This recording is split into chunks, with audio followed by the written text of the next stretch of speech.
So, good morning. This is going to be an interesting toilet talk because neither Dina nor I can seem to speak right. We're using odd words in odd places. So, this should be a fun ride.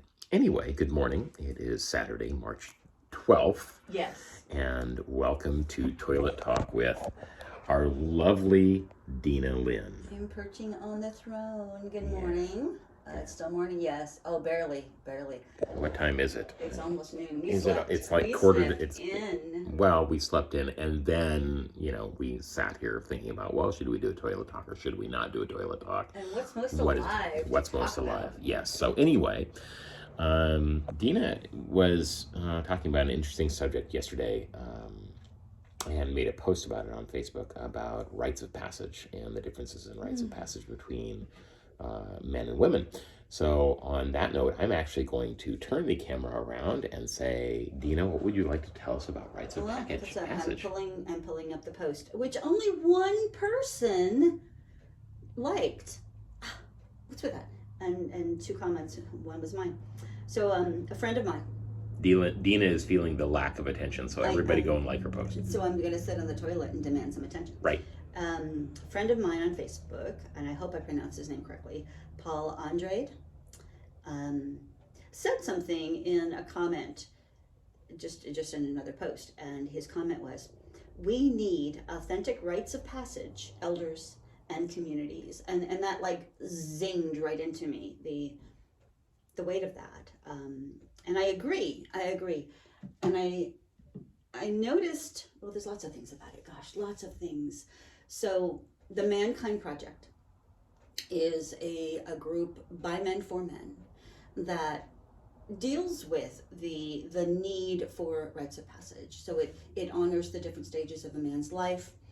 And they've noted that if we don't give boys, young men, and adult men, the intentional rites of passage that have traditionally been there in people groups forever, through perpetuity, like becoming, being named was one, becoming a man, going from into puberty, and then excelling all along the way helped men know who they were as individuals, because the name was given after observing the man, the boy growing up.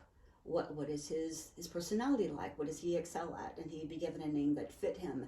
And then there would be another renaming ceremony as he came into puberty and was going from boyhood to manhood. And this gave the men a sense of identity, a sense of knowing who they were, and a sense of belonging in the tribe, in the culture. And we're missing that now. We're fragmented. Most of us don't stay in extended families and villages, small groups of about 150 where we can all know each other. So we've seen this huge surge for generations now of men forming gangs for a sense of belonging and piercing and tattooing themselves, marking themselves, which would also be part of the rites of passage, the rituals. And alcohol and drug use as a way of trying to connect with the spirits. And we're desperate for these things. And I was noting in my my post that as a woman, we're kind of forced to get into our bodies. We go into puberty and we start bleeding monthly. So we have menarche, the onset of menstruation. And every month we are in our bodies having this experience that we can't control, can't stop. And then we go through childbirth and nursing, and our bodies are taken over by another human being. And then we go through perimenopause for about 15 years, and which we're fluctuating, and then finally menopause. And each of these stages for us gives us the girl, the maiden, the mother, and the crone, those different archetypes. For men, it's a little different. And I was telling Robin yesterday that I wanted to talk about this, and I want his perspective on this because he's a man. And I can only imagine what it's like to be a man. But I was regretting, feeling compassion for men having to do external things rather than having something that happens as a body process, a somatic process. And it looks to me from where I sit, it looks like a shitty proposition that men mark their stages of life through externalities, school, job. I guess sports would be a way of getting some of that belongingness. But anyway, I want to hear from a man, and there's a man right there. What is it like to be a man through these stages, and what have you observed? Because you brought up something interesting about what happens with men bonding in ways that women tend to not do.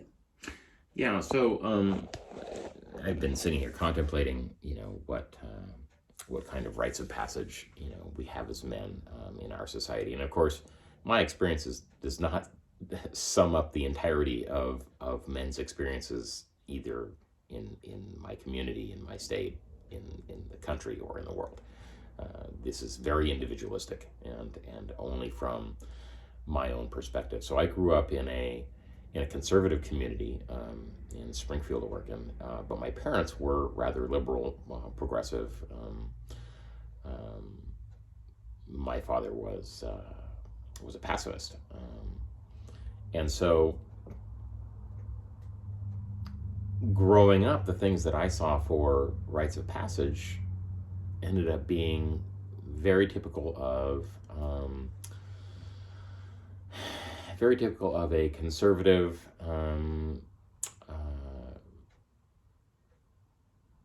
typically Christian community, and rites of passage looked like things like taking your kid hunting for the first time, or getting them into sports.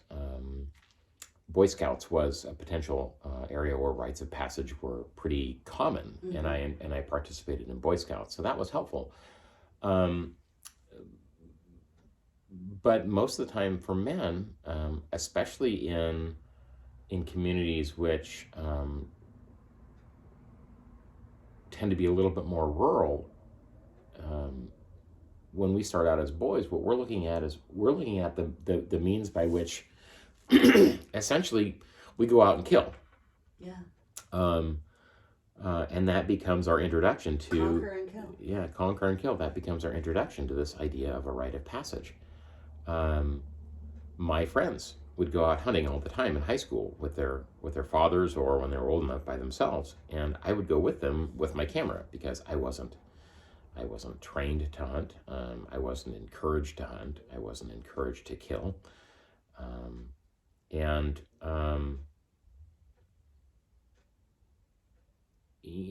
It's kind of left an impression on me that as a general rule, that's where males are led to. When we were talking about it yesterday, we were talking about the rite of passage of the military. Right. Now, in contrast that, this is the first time I've had this thought, knowing you for 8 years. Maybe you've had this thought. Your father was a pacifist. My father was an Army officer. Mm-hmm. So he was a JAG officer, Judge Advocate General. He was an attorney, and then later was a deputy district attorney when he retired from the Army, and then a circuit court judge. So, but I grew up as a military brat, so I was surrounded by soldiers in all kinds of places all around the world. And a lot of when I was dating, I dated a lot of soldiers. So I got to, and I worked with them. I was a government employee working for the re-enlistment office for the 7th Corps in Stuttgart, Germany. So I knew a lot of soldiers, so I got to hear what it was like. I got to watch what it was like, but from the privileged perspective of a military dependent. So what a contrast. I mean, for me, the big thing was to go to the parade field and watch the patriotism, the military band, and the pomp and circumstance, the flags flying everywhere, the uniforms. I would go running with the soldiers who were doing their PT. They'd be in combat boots and fatigues and The overt show of masculinity. yeah, just over. But I have to say, I grew up feeling secure in that environment, not necessarily in the home, but I could go out and play for hours on this enclave of a military post, which was usually surrounded by fencing or barbed wire, often protected by military police who were constantly patrolling, and all the parents knew each other, and you had like a dozen parents, saying, "Don't you do that, and you better get home. Your parents are looking for you." I had the luxury of growing up in safety, but I remember the sign, Carlisle Barracks, where my dad went to military school, War College, that's what they called it, the War College, and the writing on the sign just below Carlisle Barracks War College was not to promote war, but to preserve peace. So using force, violence to preserve peace. That's just anathema. That doesn't even make sense. But we swallowed it then. Well, and one of the sorry. So yeah, she wanted the camera to be on me. She didn't want her side butt showing. One of the things about watching my friends go through high school, especially at the end, was knowing that we basically had, we had several different options graduating from high school. Those of us who graduated, one was to go get a job straight out of high school and just work and see what happened. Another one was to potentially go to college or continue an education, and the third was to go into the military. And a good portion of the men, would actually enlist and go into the military. And so one of the rite of passage is not only just the fact that we have to register for selective service, the draft, but many would make that transition intentionally anyway. And so going into boot camp, what you have is this literal rite of passage where if you don't make it through, you don't go on, and you have to suffer, and you are broken down to your core level and rebuilt, and you are doing this with your squad of other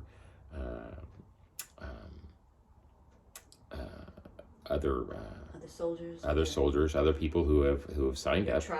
Your tribe. There's trauma bonding is encouraged, and you come out of it essentially this new person designed to do to follow orders. Yeah. You're told, and there's a level of desensitization that has to go on to take a person who might have natural empathy and compassion, and perhaps not want to inflict harm, wanting instead to protect, and that innate sense of protection is taken to include your tribe, your platoon, your people. That tribalism. Yeah, you will die for them, and it's to take a natural, innate urge within the masculine nature of wanting to protect and dehumanizing another people group, the enemy. We have to see them as subhuman in order to harm them, in order to see them as other, as different, as us versus them, that tribal mentality, we're good, they're bad. Except that, in many Aboriginal tribes, although that's always been an issue where safety, with another tribe, with tribal wars has always been an issue. In many Aboriginal tribes, what you had was a balancing of the survival of the tribe, if having to go to war with a neighboring tribe, with the respect for the life that you're taking when going out hunting. So there's this inherent connection built into to the ideologies of most native Aboriginal native people. Aboriginal groups where we don't have any of that balancing force inside of our military or any of the No. typical rites of passage that we have these days, and even in it, even in things like the Boy Scouts or sports, there's now this level of uh, of fear around predators that prey on these young men and young boys that are feeling this need to create the connection, so they're willing to do almost anything they have to get it.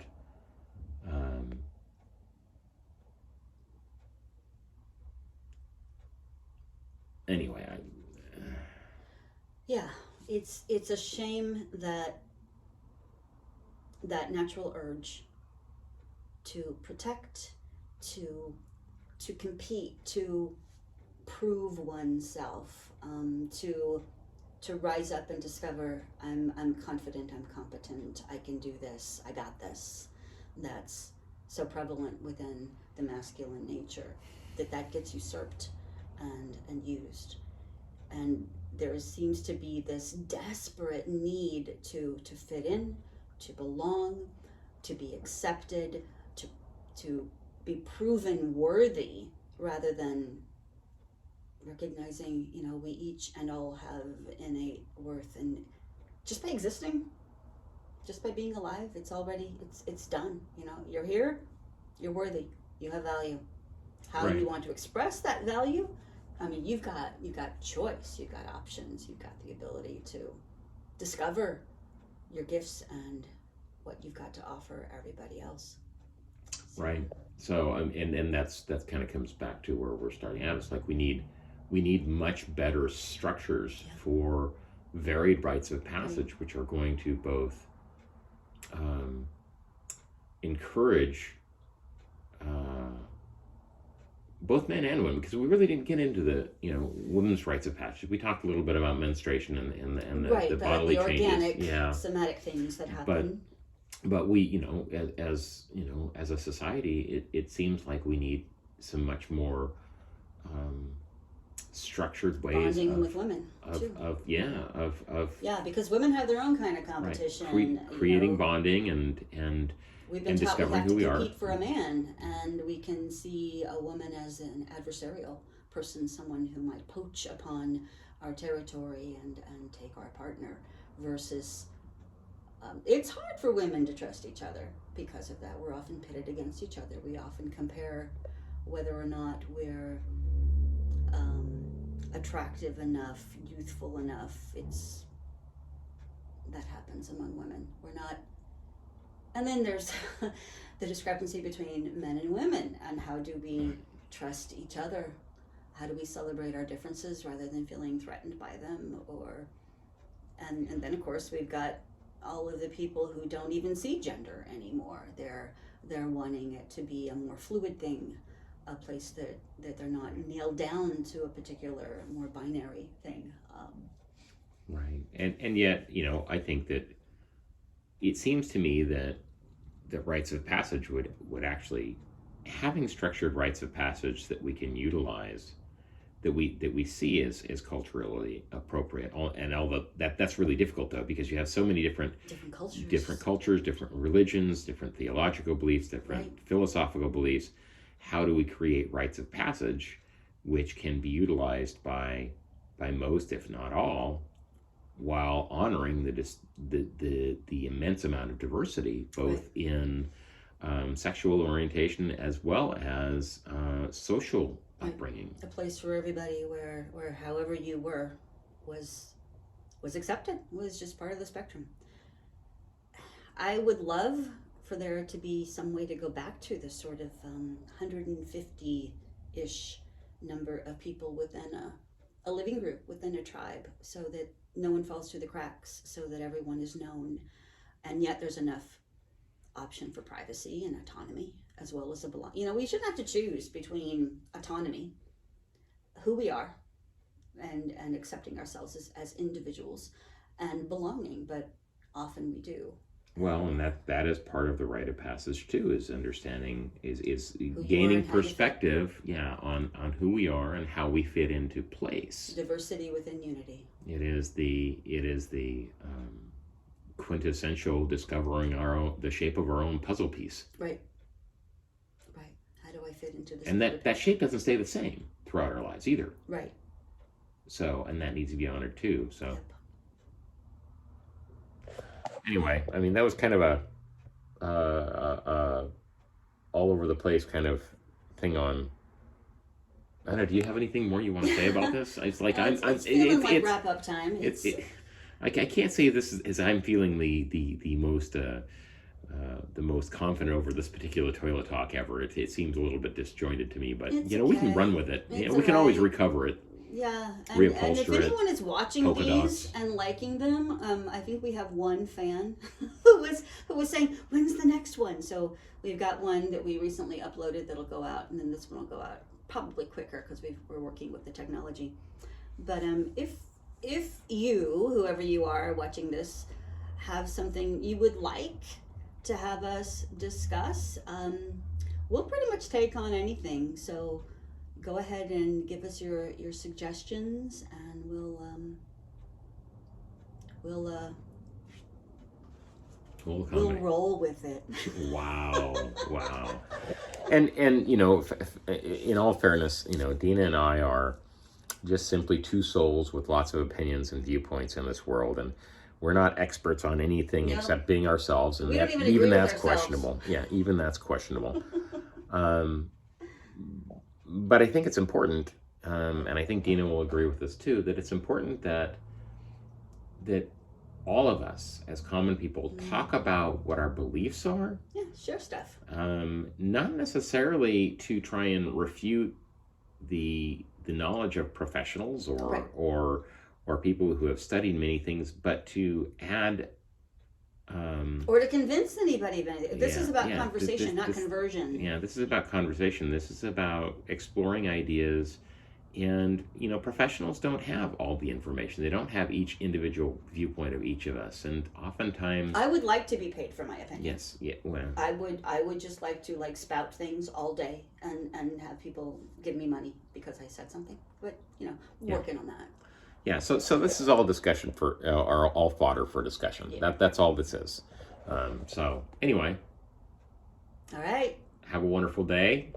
Thanks for joining us for Toilet Talk on today. On today. March 12th, 2022. And this is how we end. Ready? Where shit gets real. Have a good one. Bye.